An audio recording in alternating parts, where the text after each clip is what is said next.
Welcome to Aravinda కథలు. పూర్వం ఒక రాజ్యంలో లంబూ జంబూ అనే ఇద్దరు స్నేహితులు ఉండేవారు.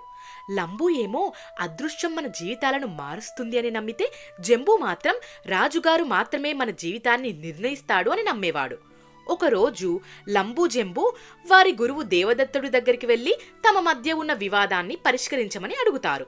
దానికి గురువు వారిని రాజుగారి వద్దకు వెళ్లి పరిష్కరించుకోమని సలహా ఇచ్చాడు. గురువుగారి మాట విని లంబూ జంబూ రాజుగారి ఆస్థానానికి వెళ్తారు.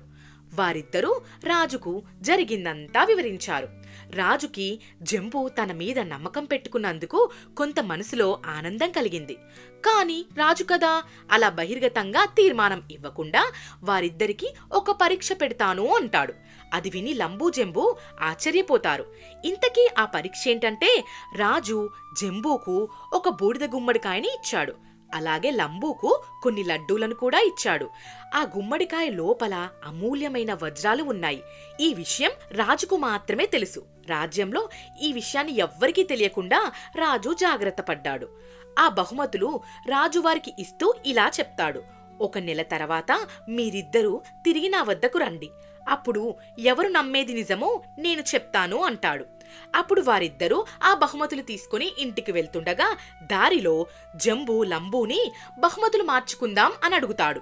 జంబూకి లడ్డూల మీద ఇష్టాన్ని గమనించిన లంబూ లడ్డూలను జంబూకు ఇస్తాడు. మరుసటి రోజు జంబూ లడ్డూలన్నీ తినేస్తాడు. కాని లంబూ మాత్రం గుమ్మడికాయను కూర వండడానికి కోసి చూస్తే అందులో వజ్రాలు చూసి ఆశ్చర్యపోతాడు. తిరిగి 1 నెల రోజుల తర్వాత వారిద్దరూ రాజు దగ్గరికి వస్తారు. రాజు ఈ 1 నెల రోజుల పాటు ఏం జరిగిందో అడుగుతాడు. జంబూ లడ్డూలన్నీ తినేశాను అని చెప్తాడు. అప్పుడు రాజు, అదేంటి, నీకు నేను గుమ్మడికాయ ఇచ్చాను కదా అని అడుగుతాడు. దానికి జంబూ, నాకు లడ్డూలంటే చాలా ఇష్టం, అందుకే మేము బహుమతులను మార్చుకున్నామని చెప్తాడు. అది విని రాజు చిరునవ్వు నవ్వి, విజయం అదృష్టానిదే అని చెప్పేస్తాడు.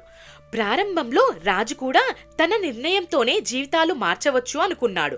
కానీ అదృష్టమే అందరి జీవితాలను నిర్ణయిస్తుందని రాజుకు కూడా అర్థమైంది.